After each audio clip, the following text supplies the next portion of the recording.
Salon, transformational business coach. We are going to jump right in today. I've got lots of slides here. This is being recorded, so it'll be available in the Coterie. I'm just gonna go right into my share. This time I'm gonna share my screen right away so that I remember, or I'm gonna try to anyways. All right, so tonight we are going to talk about social media. Okay, so before I do this, I'm gonna make sure that, hey Colleen, I see you're in, can you just let me know if you can see the presentation? I wanna make sure I'm, on the ball and doing this right. Just in the chat, Colleen, if you could just let me know. Let's see, Giovanna's messaging.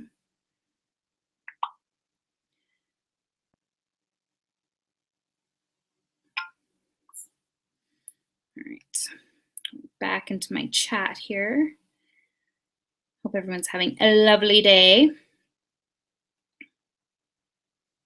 Oops.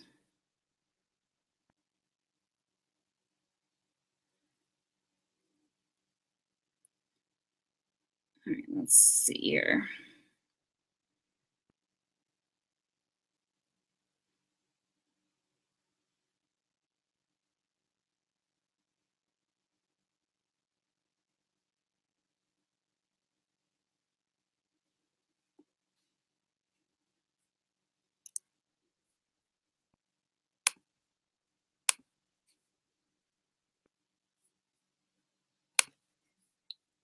Okay, well, I'm going to assume it's working. Someone could just confirm in the chat. I would be very grateful.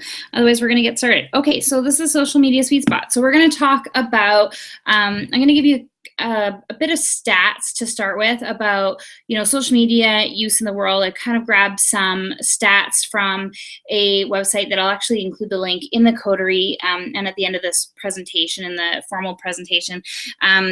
It's just, there's some stats from January 2016 and maybe a little bit before that about social media use in the world. And then I've grabbed some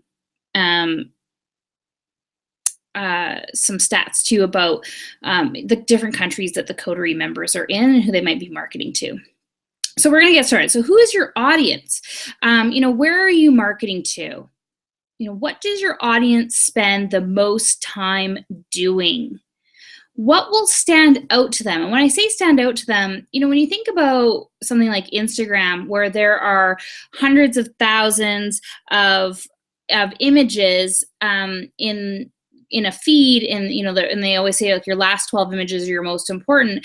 What's going to pop out of all those images? If someone's looking at a hashtag, so if I'm on Instagram and I see something like raw chocolate Canada is the hashtag, and I pop in there and I see all these pictures of people sharing their raw chocolate, how is your picture, Colleen, going to stand out to them? What's going to be more engaging or more inviting or appeal to your audience, so that they're going to click on your picture and they're going to find out more about your profile?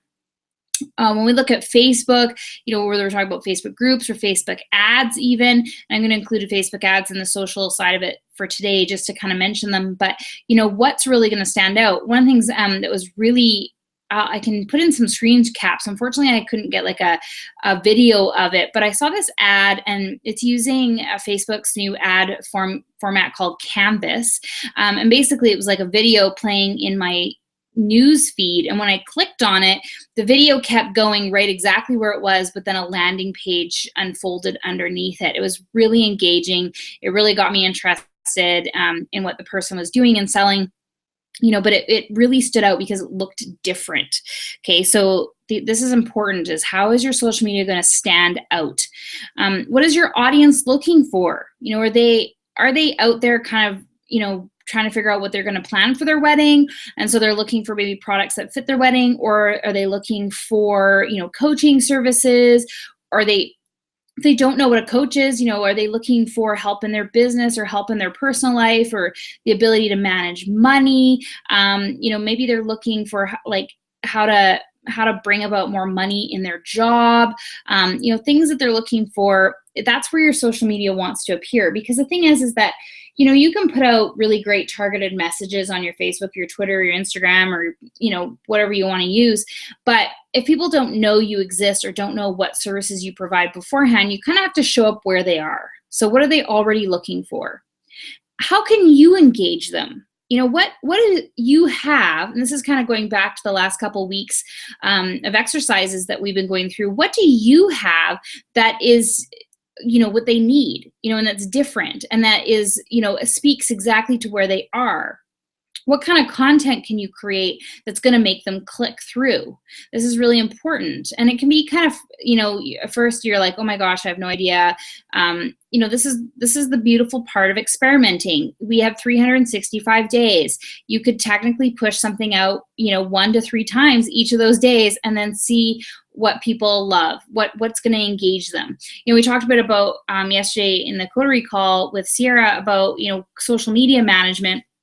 One of the things that I think is not happening right now when people look at social media metrics is that we're not actually looking at, what people are responding the most to, and how does it make them feel, and does it actually make them buy?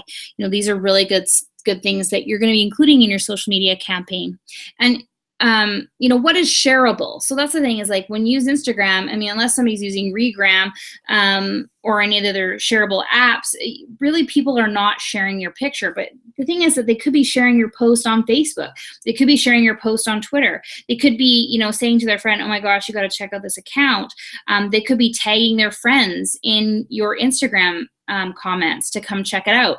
That's completely possible. Are you asking them to share it? Are you asking them to tag friends? Are you asking them to engage? This is something with social media, and we're going to get to a little bit when we get to the social media planner, is this is what we really want to know is, are we actually asking people to engage and to respond and to share and to buy? And we'll get into that a little bit later. All right, so this is a really cool stat that I found, and these are the top 20 social platforms, and this was as of January 2016, account ownership and active usage. Okay, so obviously people sign up with accounts and then they don't necessarily use them on a daily basis. And we'll kind of get to look at some stats a little bit later on per country about how often they do use some of these things. But I just kind of did a little summary here. Facebook, I would say the most popular way to use Facebook now for marketing is having a Facebook group and doing ads. Your Facebook page has like really little to no reach, and it depends really what your engagement is. If you're just starting out, it can be really tough. You got your friends and family on there. Your friends and family, while they mean well, they're not really your best audience on there, because what happens is that Facebook has like suggested pages and suggested groups and suggested services, such as even suggested events. What happens is they base those suggestions based on you and your friends. So pages that you already like, and then pages that your friends like, and then they will serve that up to you. So really having your friends and family in your group and your Facebook page doesn't actually serve you, because unless they are your ideal client, unless exactly they're your ideal client and their friends are your ideal client, then yeah, go for it. But if they're not, having them in there really doesn't do you any good. You really want people in your groups and who like your Facebook page who actually match your ideal demographics, because then Facebook is going to serve up your page to them. YouTube, a little bit different. Definitely search and ads. People are searching on there. It's just crazy how many people are, using YouTube to find things, to know how to do things, to be entertained. YouTube has live stream. Facebook has Facebook Live, by the way, where you can do live videos in groups or on your feed or on your Facebook page. YouTube has now live streaming.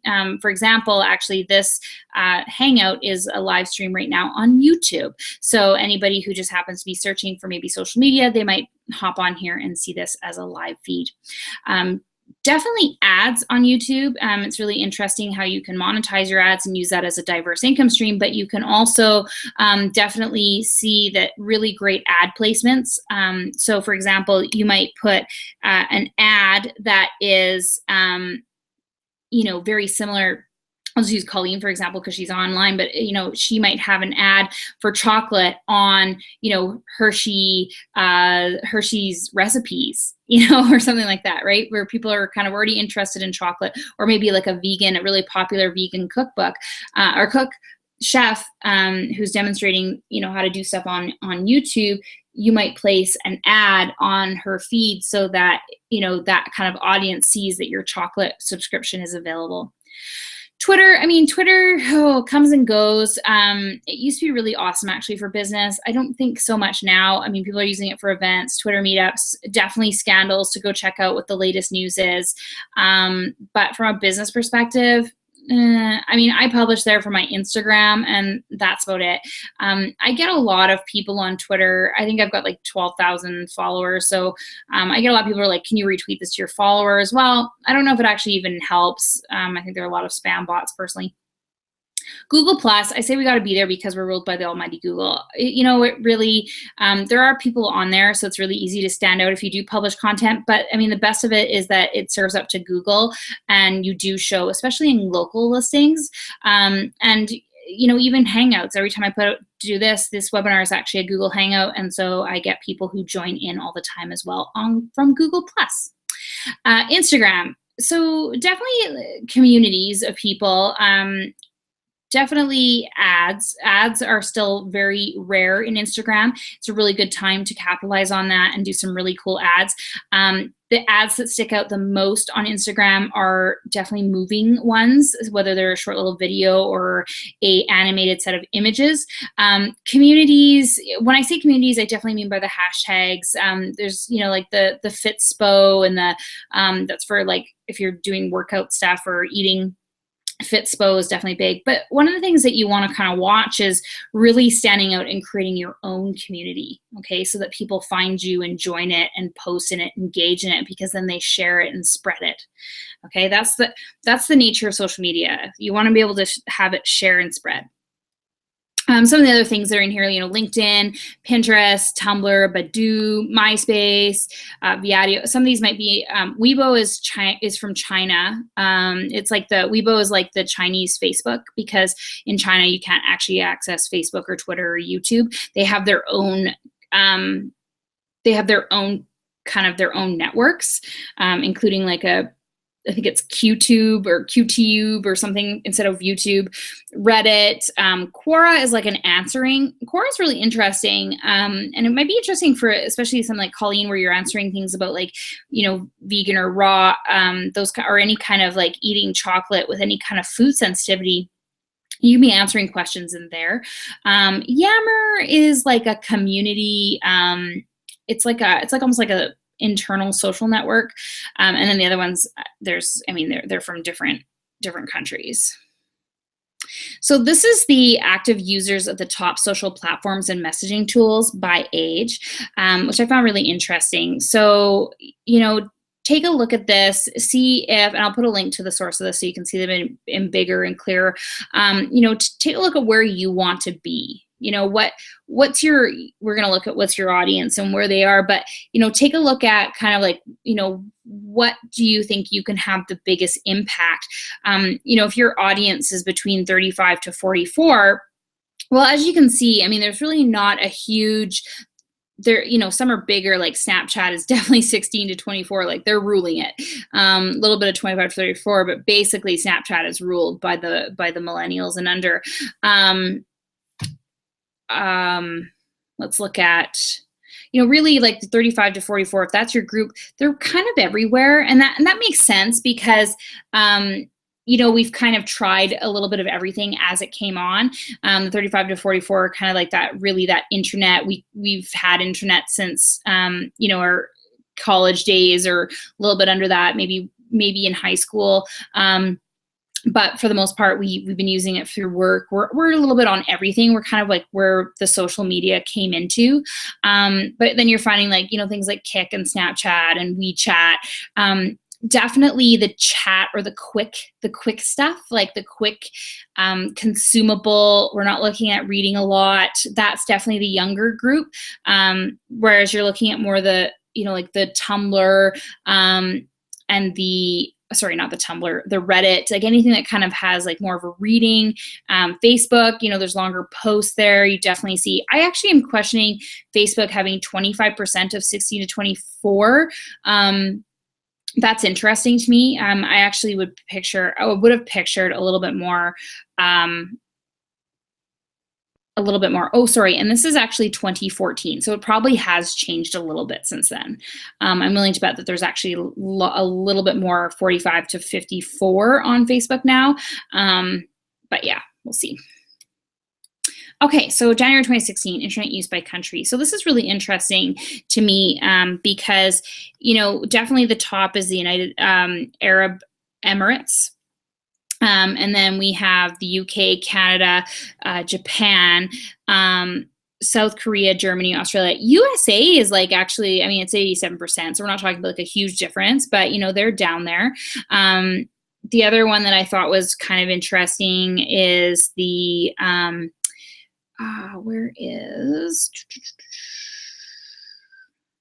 where's the UK? Where did I find them? Where were they? Okay, now I can't see them.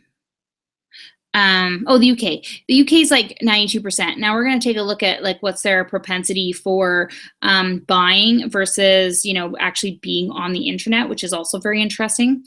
Social media use, total number of active social media users, 2.31 billion. Okay, so I think I said that there's 3 billion people online, while 2.31 are using social media. Active social users as a percentage of the total population, 31%. So that makes sense. We have a lot of people in the world. Total number of social users accessing via mobile. So there you're going to see 1.97 billion. That's why we want to optimize everything for mobile. Active mobile social users as a percentage of the total population, 27%. And yeah, these stats came from We Are Social. Okay, so active users by social platform, you're going to see Facebook. Totally, Facebook totally kicks butt with everything. WhatsApp, this actually really surprised me too. I've had a lot of people lately say to me, like, are you on WhatsApp? It's a chat. It's not something I do have it, or I did have it.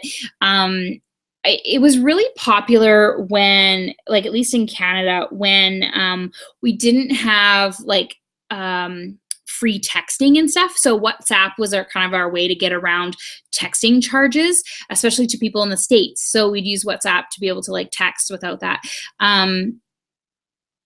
The Facebook Messenger, definitely not a surprise. These Qzone and these WeChat, I'm not as familiar with them as much. Tumblr, still really popular. Instagram. So it's kind of funny because I've heard that Tumblr really, like the people who started Tumblr then moved to Instagram. Tumblr is like this one really long, like you can just see picture after pictures. There is stories on there, but I would say the most engaging lines are pictures. One of my favorite Tumblrs is the Ryan Gosling. It's like a hey girl, and it's all of his like, hey girl, let me wind that yarn ball for you. It's all about makers and artists and Ryan Gosling, being that perfect boyfriend. Twitter, as you can see, has really dropped. It would have been probably a lot higher a couple of years ago. Skype, I find it kind of strange to use it as a social network, but okay. Snapchat still fairly low, but I would say that we'll probably see a rise in there. Of course, Pinterest and LinkedIn. Obviously at the bottom, from a social network, people aren't necessarily chatting on LinkedIn. You're not going to see the same kind of effects on Facebook, which isn't always a bad thing. Sometimes you want to be where there's not a lot of people right now because you're going to stand out more. All right, so I just pulled a couple country statistics from where we are. So Australia, total population 24.1 million, active internet users 21.2. Okay, active social media users 14 million. They're looking at on mobile, they're active on social users 13 million. Okay, so you've got a lot of people to work with in Australia, especially if you're targeting them for your business. Average daily use of the internet, 3.5 hours. What have you got here? Social media via any device, 1 hour. The people are checking this stuff periodically through the day. When you think like you're only awake maybe 14 to 16 hours during the day, we're spending almost a quarter of that online or on social media. This is the Facebook user profile for Australia, and one of the things I think is really interesting is that it's really highest in the 20 to 29 years old, and I find that interesting. Definitely not a trend I would say I expected. I still expected it's quite a bit older, but so definitely if you're trying to reach anyone in that demographic, this is definitely good for you. More females than males, not entirely surprising, but good to know. So the mobile activities, look at it's like 20% are playing games on their mobile. 25% are watching videos. Okay, so they're on YouTube. They're watching the trailers. They're watching the how-to videos. 32% use mobile banking, which means that they are trusting of using mobile for business transactions. So they're going to be likely to buy online using their mobile. This is really interesting, e-commerce.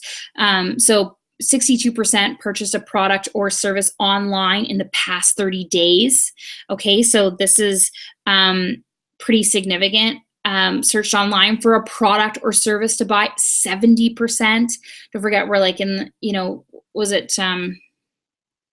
in the millions here, right? So 70% of those are looking for things to buy.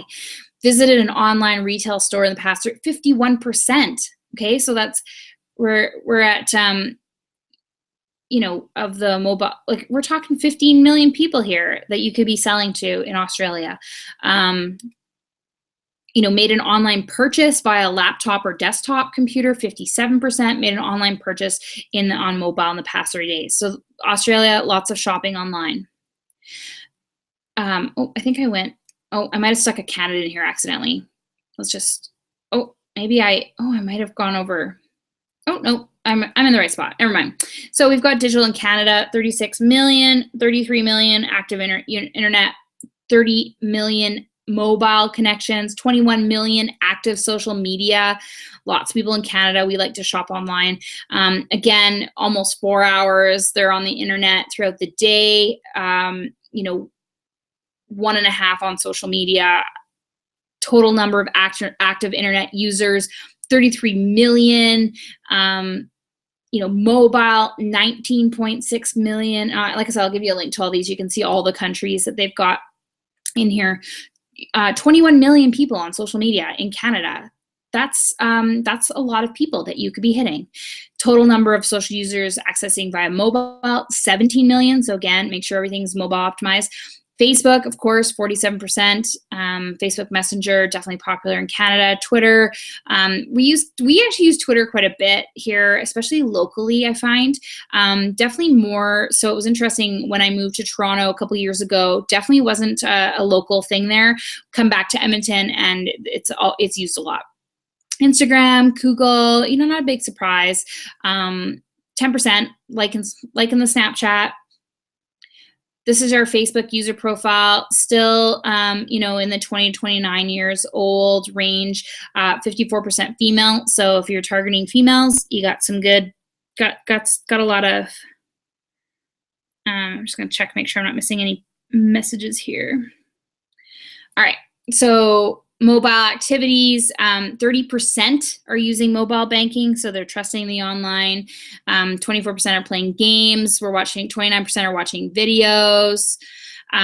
This is always my interesting one, is the e-commerce by device. We got 60% purchased a product service online in the past 30 days. 73% searched online.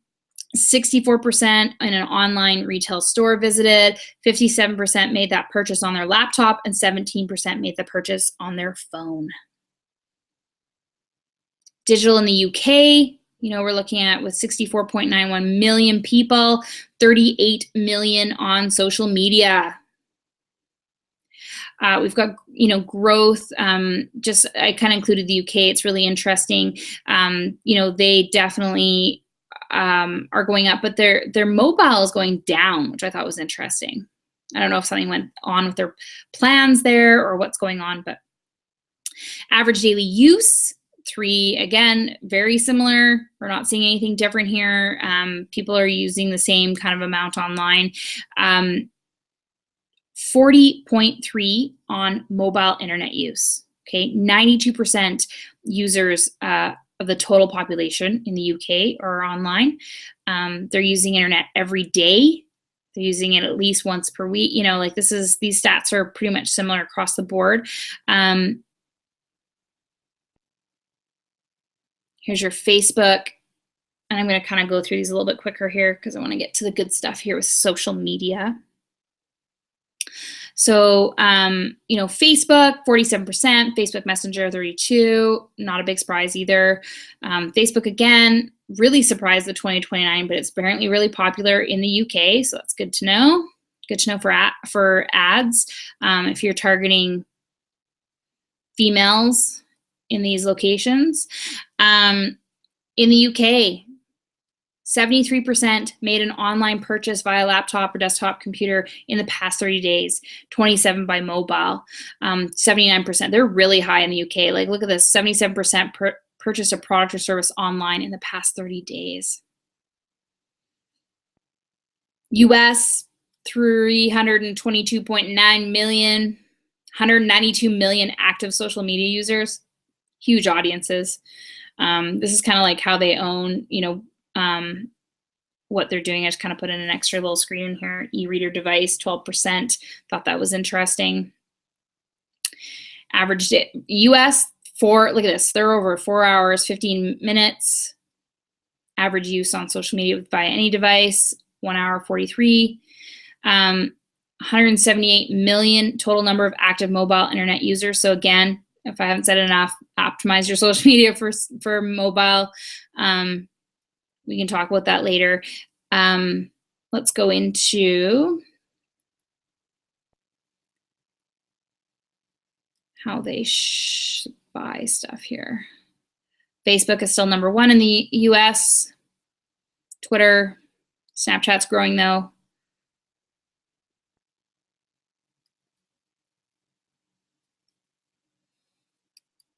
31% are using mobile banking.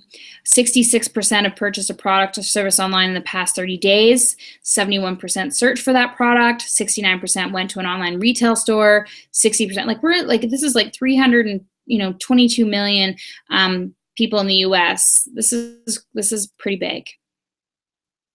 Okay, so if we have any questions about those data, just let me know in the chat. Otherwise, I'm gonna go on into how to do social media. Okay, so hashtags and keywords. So one of the things we want to do is we want to make them interesting. We want to make them stand out. We want to be on brand. I want you to use your own. And this is really important because if you're going to be appearing in other people's social media, if someone clicks on kind of something on a hashtag, if you're predominantly the use of that hashtag, then you've got a monopoly on it. So create your own. Don't try to compete with hashtags with millions of messages in them. This is huge too. I see a lot of times they'll be like, one of the popular ones I sometimes put in there, but it's like so good or, inspiration or insta good or insta wedding or all these kind of really popular hashtags. Yes, they've got millions of people in there, but you're also competing with millions. So your picture won't even be in there for more than a second. No one's going to see it. So look for hashtags with really interesting keywords, and we're going to kind of get into my social media planner where I can show you how to use that. But also be consistent, okay? So use the same hashtags over and over. Show up in the same feed so that you are going to get people. When you think about it, if they're only spending 3 hours throughout the day, for your chance to hit them with your social media message when they just happen to be on, put more stuff in there. Keep it consistent. Keep putting stuff in. Can't say that enough. All right.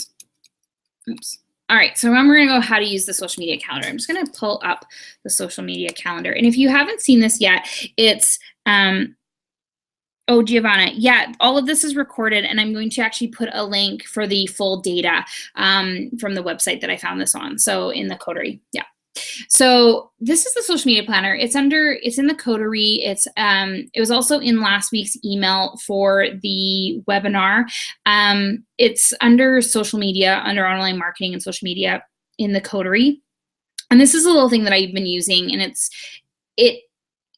it's really all about creating a topic once and then using it over and over again. Because if you're thinking, like, if you think about this, if you're going to try and hit somebody over, 3.5 hours to actually hope that when you're online posting something that your ideal client is online, you're going to want to try and hit them more than once, okay? And you're going to try and make this stuff so that it is shareable, so that they also see that other people like them, like your stuff. That makes sense. So the idea behind this is that we come up with one weekly topic. And with that topic, it can be, and I'm just going to give an example. Let's think of a weekly topic. Does somebody have a topic who's like watching and they want me to basically do out a social media calendar for them? If you are, put a topic in the chat and I'll use that. I'll just go through the rest of the sections while somebody's kind of thinking who wants to be a guinea pig here, but I'll go through. So I have hashtags, a little section up here, and that's so that you can be consistent. That's so that when you do your hashtag research, and last week in the webinar, I gave a couple tools. I can post them in the Coterie again to find your hashtags. I really like Hashtagify Me. It's really great for finding those hashtags that are popular and who are the influencers that are using that hashtag, so you can see if your audience that you're trying to go after is like the audience that is using that hashtag. But this is so that you're consistent throughout the week. So these hashtags, you're going to use them on Instagram, on Twitter, on Facebook, okay? Okay, Colleen says local products. Yeah, okay. Oh, yeah, Colleen, let's do your let's use that example of the shopping, how to find local products like on a shopping trip. So if your weekly topic is say it's for a particular recipe. So what you want to do is I would actually have the weekly topic be about a recipe. And the reason why that recipe is so good, and maybe one of the topics that you actually, or the subtopics that you come at is that, who is this recipe for? Is it for someone who, can't eat, gluten or can't have sugar or any of these kind of sensitivities? That might be a whole topic about why this recipe is good for that. Another topic along this recipe would be where to find those ingredients in Edmonton or wherever you are. And you might create around that, you might create a little video where you like take people on shopping, and that could be like a Facebook Live, or it could be a Periscope where you actually like, you want to come with a shopping with me? I'm going to show you how to find the best ingredients where you live. And then you're going to take them on that, and you're going to record that video. And then that video, you might also, because you've got a recording of it, you might take bits and pieces out of it and then use it throughout the week in Facebook posts or Twitter, or maybe take a picture screenshot of that shopping trip and you're going to put it on Instagram. Does this make sense? So basically, you're going to use this whole one topic and you're going to start to dissect it and use it on the different mediums. So you're going to say, okay, so this is my weekly topic. What am I available to do this week? Am I able to do video? Is there going to be a blog post? I recommend always driving all of your social media back to your website or your landing page. Okay. One of the greatest, actually, I think I've showed this before on a webinar, but I wonder if I can find it now. One of the best landing pages from Periscope. I saw this woman, she was posting on Facebook. Actually, she was posting a comment in a Periscope for someone else. And I clicked on her bio because she was really interesting. She had really great comments.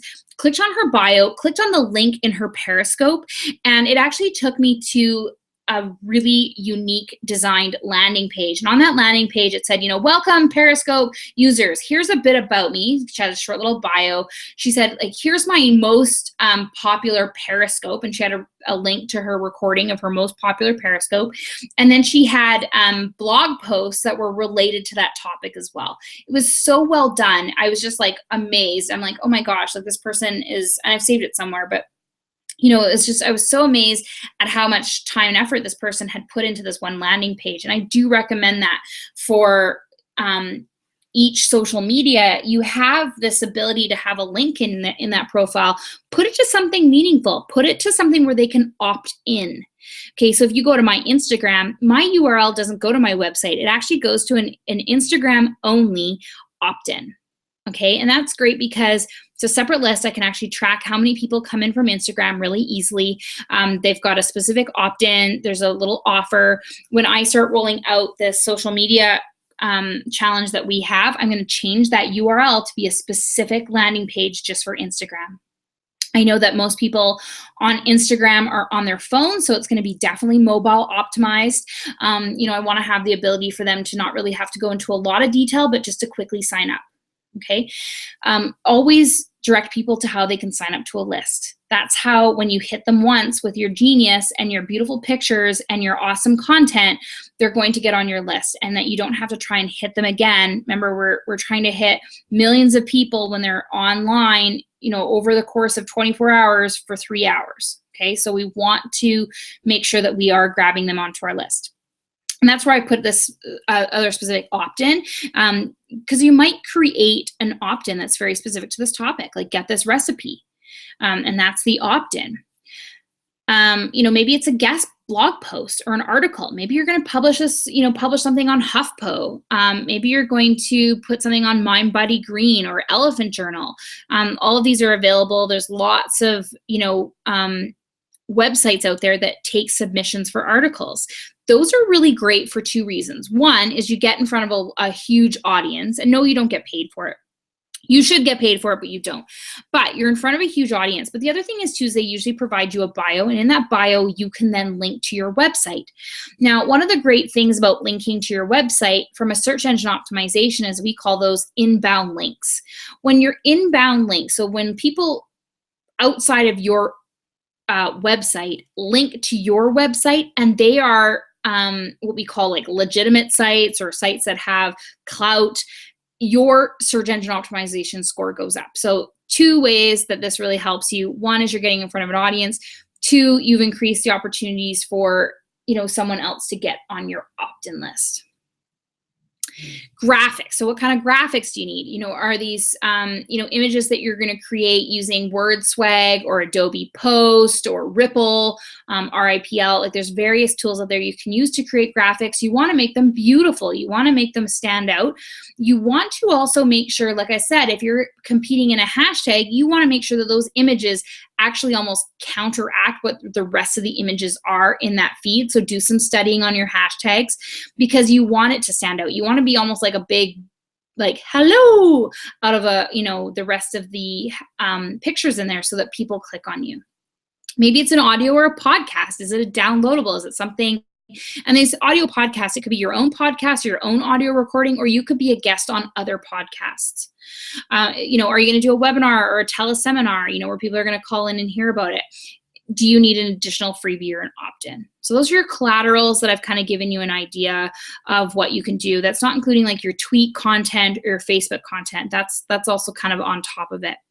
Then I have the networks here, and I've just kind of given you some examples. There's the Facebook page, the Facebook group, other Facebook groups, Instagram, Twitter, Snapchat, YouTube, LinkedIn, Pinterest, Google+, Vimeo, Medium. Medium is great. I don't know if anyone's been on there yet, but Medium is like, it's almost like a blogging platform. It kind of reminds me a little bit of like LiveJournal, if everyone was around for LiveJournal, except that it's highly shareable and also really great for a search engine optimization from an inbound link perspective. But you get to publish whatever you want on it, okay? And you get to have a little bio, and people follow you if they like the cut of your jib, and it's really great. If you haven't been on there, it's something to consider. Now, don't duplicate your blog content and then just put it on Medium. The reason why I say that is because Google actually searches for duplicate content. If they find a content on Medium and then on your website, they're going to assume that somebody's plagiarizing, and they very well could penalize your website. So always make sure it's unique stuff, but it could be a variation of the blog post. It could be a summary of it. It could be some observation. It could be a story, and you could always link to the original blog post. You can always come back to your website, or maybe you link to a video that you've got posted on YouTube or Vimeo. Periscope and Blab are live. I didn't put Facebook Live in here because I kind of assumed that that could be under your Facebook page or your Facebook group. But Periscope is a live Twitter based. I would say it's very one-sided. People can chat at you, but it's basically you talking to the audience.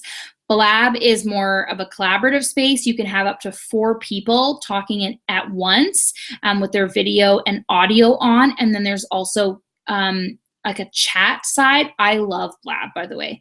Anchor is like a radio. It's called, I think, Radio for the People. It's like, I think you have to like get everything that you want to get into in like 8 seconds. So it's like really quick little blurbs. It's really interesting to see what some people have been doing with Anchor.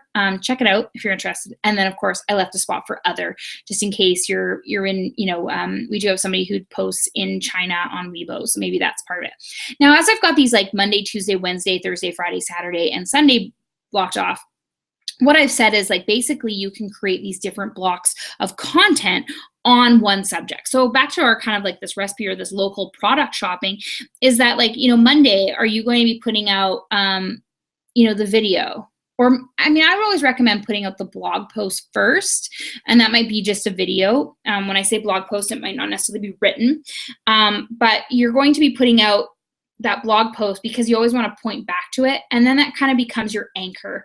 And then you can actually take pieces. You could actually screenshot part of the content of a blog post and use that on Facebook and Twitter as an engaging visual, or you can take pieces of it out and share it on Twitter or on Facebook. You can write additional comments and observations of your own blog post and share those on Facebook and invite people to read the full blog post. You can't. Now, one thing I'm going to point out, when you share a link on a Facebook page, so your Facebook business page, if you put a link in it, Facebook penalizes you. So a workaround it was that people were putting their link to their blog post or their offer into the comments. Facebook's figured that out and they still will suppress those. So with Facebook, you kind of have to keep the content on your page if you want to get maximum exposure. If you don't care as much as organic and you want to pay or boost it, you can do that and include a link and boost it, and then it'll hit more people. One of the things though with Facebook, when you boost a post, they also penalize your organic traffic. It's kind of, so Facebook is a bit of a crapshoot, and I just want to give you those things to think about before you go and do that. Okay. So then Tuesday, you might be like, okay, well, I'm going to do a Facebook picture of like the most beautiful lemon I've ever seen in my life. And you've taken that picture. You might also share it on Instagram, but you want the content to be different. So you want to like talk about on Facebook something slightly different than Instagram. Okay. A lot of people share their Instagram posts to their Facebook business page. Because we know that Facebook business pages don't have as high of engagement, you definitely can do that as a time saver. Don't do it to your Facebook groups. Don't publish your Instagram stuff like automatically to your Facebook groups. Keep your Facebook groups really personal. You can use things like Buffer and Hootsuite and Edgar to schedule them. But again, do it for things that you're going to go in and probably engage people on. Facebook also hates Buffer, Hootsuite, and Edgar. So if you use those services to schedule posts on Facebook, they will also penalize you by reducing your organic reach on your Facebook page. You can schedule posts using Facebook. They do have a scheduled post on your business page. It's just kind of inconvenient if you're scheduling all of your Twitter and Instagram using another service. All right, so then Wednesday, maybe you want to take a clip out of the bigger, if you've created a video that kind of goes through your whole shopping trip, well, then maybe Wednesday, Thursday, Friday, you share like little 30-second clips either on Instagram or Facebook that kind of takes little bits out of it. I mean, you can also do this on YouTube. That's one of the things that I'm planning on doing when I have a little bit more time, is that I take bits and pieces out of these coterie that are like little tiny tidbits, and I put them on YouTube. So then they become searchable. And then I point people for the full video to go and sign up for the coterie. So then it becomes an income producer. Okay. Maybe Friday afternoon, you hop on Periscope and you kind of wrap it up and you're like, here's what I've learned this week. After I pushed out this blog post on Monday, here's the feedback I heard. And you start to share some of the comments and the engagement, and then you can drive people on Periscope to sign up so that they get your next blog post. Does that make sense? Again, Saturday, Sunday, you can put it out. Now, one of the things that I want you to try and do is check on your analytics. And I'm going to save that for another post, another webinar, because we're kind of getting a little bit long here. But I want you to kind of start thinking, looking at what times of the day. And that's what I put these notes here for. If you notice that when you publish at a certain time of day or a certain content, I want you to write down those notes. I want you to kind of say, okay, wow, when I put out this video on Wednesday in my Facebook group, or when I went Facebook Live on this topic, like I had so many people on Wednesday afternoon at 3 o'clock, because that's how you're going to get more efficient. The next week, then you might try it at a different time on Wednesday and then see if you get more or less. And then by the third or fourth week, you've kind of figured out when's a great time to go on. Does that make sense? Okay. Yeah, so that's basically how to use the social media planner. I think it's really going to help you kind of get an idea of what you're working on and what you want to talk about. I really like it. I created it for myself. I like to do it, just even plan out, a couple weeks in advance. You can do this monthly. It's really up to you how much time you want to spend on social media, but really start getting in a habit of looking at analytics. You can use things like Iconosphere. There's another one that I wrote them last week in the last week's webinar, some analyzing tools that you can use for like Instagram and Twitter to kind of see when your most engagement is.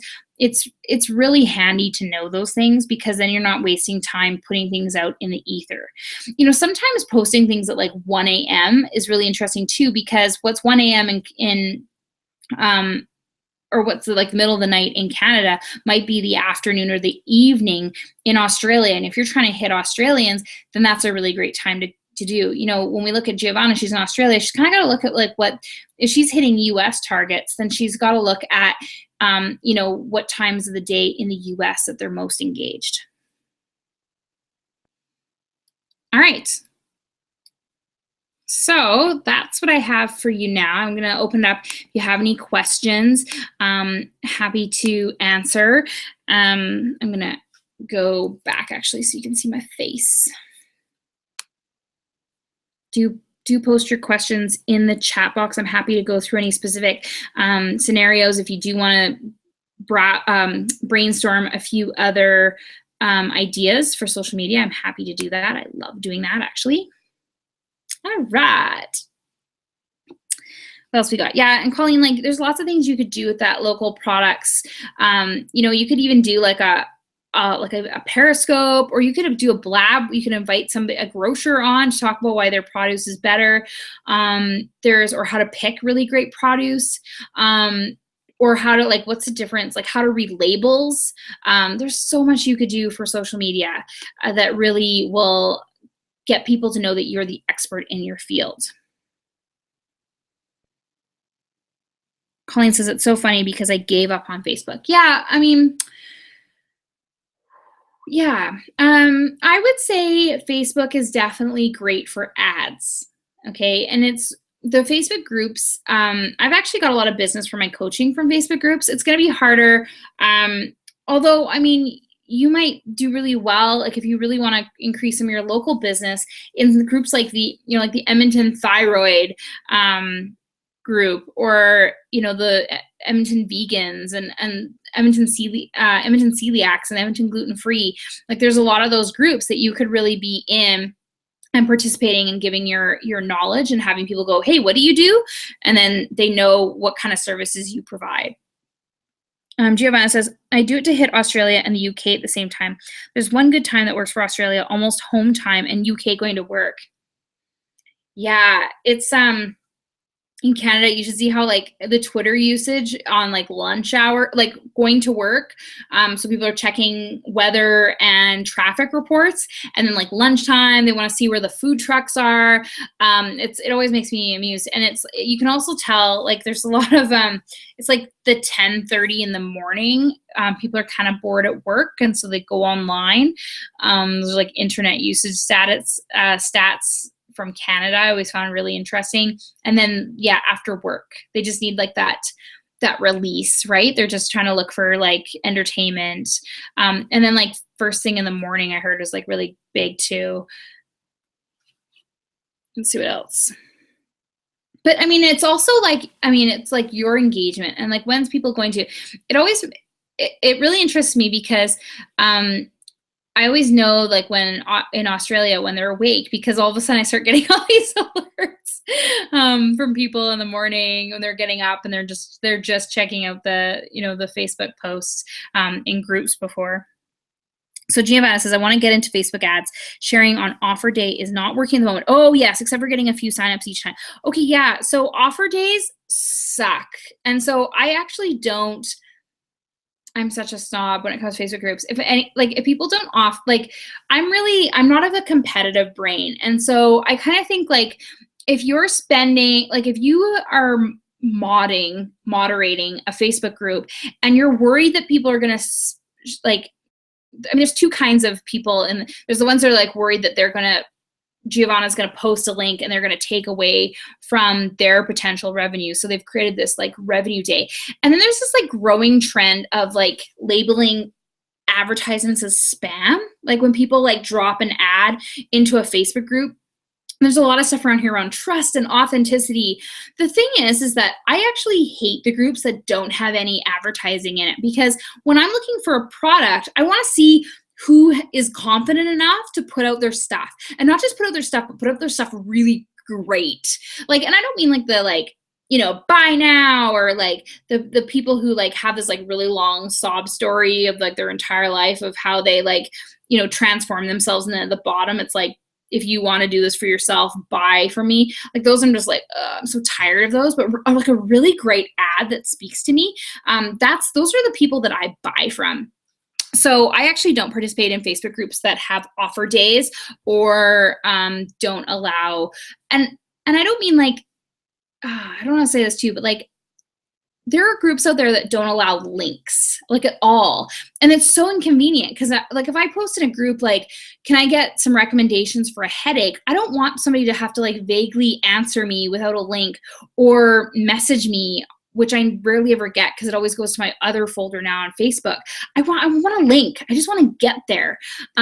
So things that like are convenient for me, that's big on my list. So yeah, I don't participate in those. So in a Facebook group though, like, I don't know, Giovanna, do you have your own Facebook group like for people like where you can start cultivating this tribe of people who are interested in random acts of kindness and, manifesting and kind of being more on that spiritual side of life? Because I know that you're an introvert, and that's cool because I am too. But like the nice thing about Facebook groups is that you can build those kind of more intimate one-on-one relationships, especially as the group is smaller. And building your own, like, and then you can create your own rules and you can like advertise as much as you want. Just a thought. The other thing is to find groups that, again, do allow selling. I mean, there's my creative like rockstar group. I want people to sell in there. I'm like, yeah, post more stuff. Show me what's for sale. How do I buy it? But again, I'm working with creatives who are always sometimes hesitant to sell because they've all bought into that starving artist mentality. And also we're in a society where we're calling things like this spam, or we're trying to like be judgy on people who are trying to pay their mortgage, which I just don't have time or patience for. Colleen says I'm a highly functioning introvert. I am too. I'm not highly functioning. I'm like mid-level functioning. I can handle it. A lot of people don't think that I'm an introvert because I can talk on video, but see, this is not a group of people. It's like I can also talk from a stage really easily because I'm not surrounded by a whole bunch of people and noise. I can talk. I'm basically by myself on a stage. Colleen's, oh, so Giovanna first says, I have a few Facebook pages. Sorry, I'm reading this on my phone. I have a few Facebook pages and I have a Facebook group for people that have bought the course. Yeah, I mean, Giovanna, I would consider you're pretty, I don't know how to say this, like without being like really weird, but like you're a really interesting person and you've got a lot going on and a lot of interests. I mean, that might be something is that you cultivate a Facebook group of people who love you and love what you do and like that incorporates kind of like or encompasses all the things that you do because they're going to love it and they're going to cross buy stuff. Like people who take your manifestation course, they are going to want your random act of kindness book. Like they're going to want all sorts of products from you. Consider it. I mean, it's definitely something I could see for you and being easy to maintain. Colleen says, I think I would like to have a private Facebook group once I get going with my opt-ins, which I may have decided upon one. Ooh, I would like to hear more about this, Colleen. You know, that's the other thing is like when you opt in, let me just show you. Let me see if I can pull up my thank you page for my opt-in. This is be a little sneak peek for everyone on here. So like this is my thank you page. Oh, let me share this, sorry.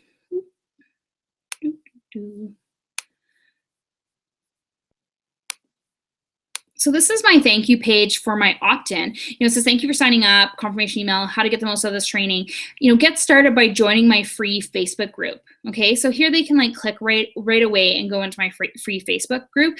And then I've given them an additional bonus of seeing an interview I did on fear of success and fear of failure, plus a free workbook. You know, like I'm keeping that relationship going. This is how you can get them into that and just you basically funnel them. And, you know, even when they first sign up, when they first get their first email out of this, it's like, join the group. Because I want them in a couple different spots where they can see this stuff. Emails get missed, Facebook posts get missed. This way I can kind of see, I probably could put on here, like, you know, follow my Facebook page or follow my Twitter. I don't want to get this page too overwhelming, but that's definitely something that you could do if you do have a Facebook page. It's like follow my Facebook page. The nice thing is that when people do follow Facebook pages now, that they get updates and they can say they get updates. If they had followed your page before that kind of came in, they might not get your updates. Gianna, I'm just worried about no one joining. Gianna, I will join and then I'll look really cool. Like you'll look really cool because I'll be in there. No, I'm just kidding. I'm not kidding. I would join because I love what you do.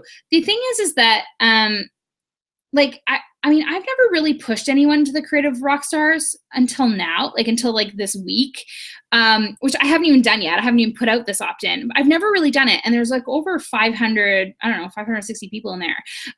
That they will find you, you know, pick a really great name that kind of encompasses how cool you are. And people will just come in and, you know, you're going to talk about it and you're going to recommend, and that might be your topics in your social media calendars to actually like promote your Facebook group. Colleen says, I want to make sure to keep what I'm doing branded and not muddled. So I was thinking of doing a 7-day challenge to get people to sign up for my email list. Then they would do the challenge with me and then part of, yeah, beautiful. Love it. Yeah, 7-day challenges are really good. Yeah, so that's great. Cool. Very cool, Colleen. I like it. Put it in motion. We're already a week into this. I haven't even put out mine yet though. That's okay because I gave everybody like basically a big head start. Now the fun's gonna start to happen, you know, and I'm gonna be recording everything I do for like Facebook ads and stuff too, so you'll be able to see that. So it'll be some good training. Like Facebook ads are interesting. They are really good, and you can actually have a lower budget and still get really great results from it. Their analytics now are starting to get like off the charts awesome. So there's lots of stuff that you can do with it and really know if it's working. For the challenge, I thought it would be great to offer a 7-day healthy meal a day program. So they would make a new recipe each day with me. Okay, so again, though, I want to caution you about getting them to DIY. I mean, it's great if you're selling a cookbook. If you're selling a cookbook, do DIY recipes because then you set them up to keep going and they like your recipes. And think about the challenge so again, think about what they're going to buy from you after they opt in. This is the thing is that yes, you can have generic opt-ins. I have my 30-day build a business workbook. It runs, people get on it. It kind of goes into my list. But when we start to actually get really good at marketing is when we start creating opt-ins that specifically lead into what we want them to buy. So Colleen, I'm going to challenge you, and I know you've got a lot. You had some homework from the call yesterday, but I really want you to focus on what they're going to buy. And anyone else that's watching this, if you're thinking like, what am I going to do? Every time we put out social media, every time, like we're not putting out social media to be visible. Visible, okay, unless you're invisible, if you are invisible, like we've got ways to make money from you being invisible. But like this whole like put out stuff every day on your Facebook page just to be visible, like bullcrap. Put out stuff on your Facebook page or put out stuff in your Facebook group that leads into a sales funnel. Okay, I'm gonna challenge everybody to make money. Okay, so Colleen says, I have an app I want to build and sell. Is that like will it give them recipes? Like if it's going to give them recipes, if it's going to, help them find locally sourced stuff, then yes, go for it. But right now, with the products you have right now too, think about that, okay? Cool. All right, so we have other questions that might come in here. I'm just gonna hit refresh. Otherwise, hopefully that gives you some really good ideas about where you're gonna show up in social media. I will say the Facebook page is dead for pushing out unless you're boosting, or the Facebook page is also really, it's good for advertising. It's good for looking credible. People love to see that little blue check mark, which really doesn't get you much anymore than to just look cool. But they like to see those like numbers. They want to know that people love you. The more people that do love you, of course, your stuff's going to come out organic. I would focus though on definitely finding shareable content. Okay, so what is people going to share on Facebook? People love to share on Facebook everything, cute puppy pictures, mums in Chewbacca masks, like. People love that stuff. So come up with your own content that people love to share. Think about the marketing that went into that mom and the Chewbacca mask. I was on Chewbacca Mosque. Where Kohl's like kept it going. So she just talked about how she bought this mask at Kohl's, and then Kohl's like rewarded her, followed up with another video where Kohl's like rewarded her with like sweet, gift cards and more toys and more masks and points and all this other stuff. And then it kept going, like it just kept going. And now she's been to Facebook, and now her video is the most watched live video.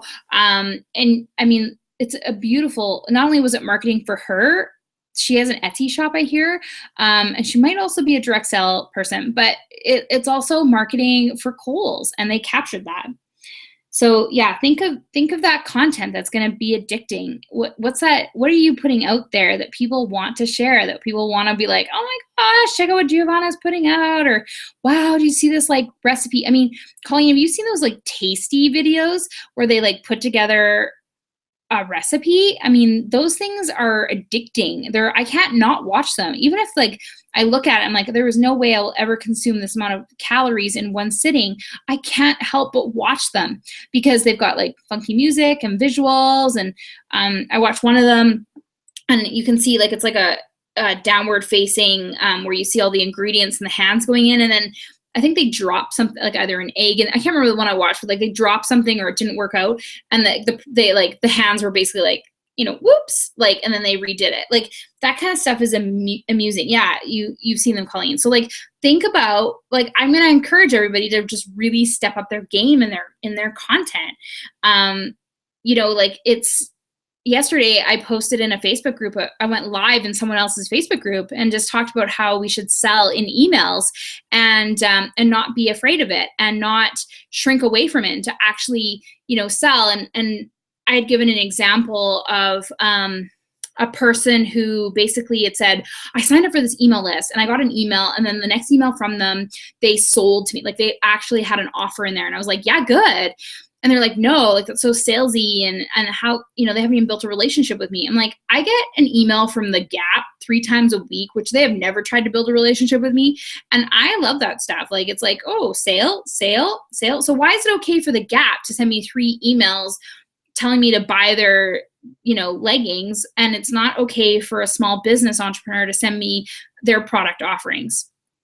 She's just like, oh, well, I didn't sign up to be sold to. I'm like, well, what'd you sign up for? Get off her list. Like, you just signed up, got a free product, and then you don't expect to ever be sold to? Like, these people are business people, and now you're just taking up real estate. Anyways, I did this whole Facebook group post, and I got an inquiry today. Someone was like, hey, I'm interested. I love what you had to say in that group, and I've shared it, and I'm interested about your offerings. Like, I was like, oh, okay. So it was like a 2.5-minute video where I basically ranted about how we have a right to sell and make money as small business.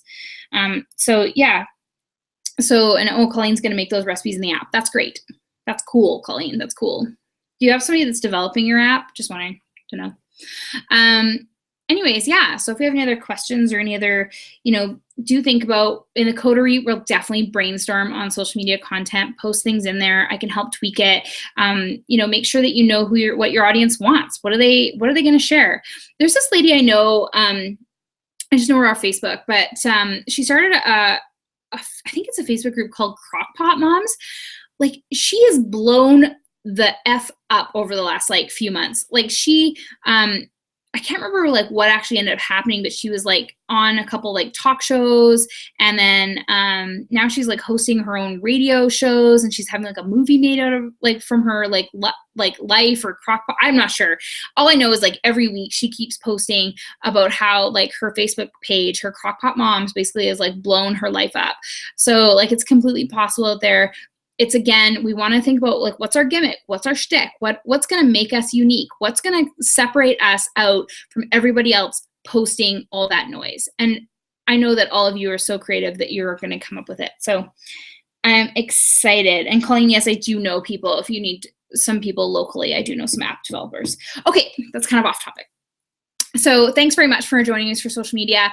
Sweet Spot, I can't wait to see what everyone's going to be creating on their social media calendars.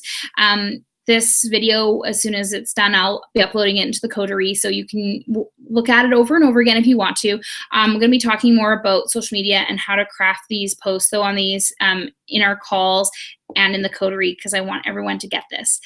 If you have any questions, do post it in the coterie or send me an email at hello@marisalowen.com. Otherwise, I hope everyone's having a great night, and we'll talk to you soon.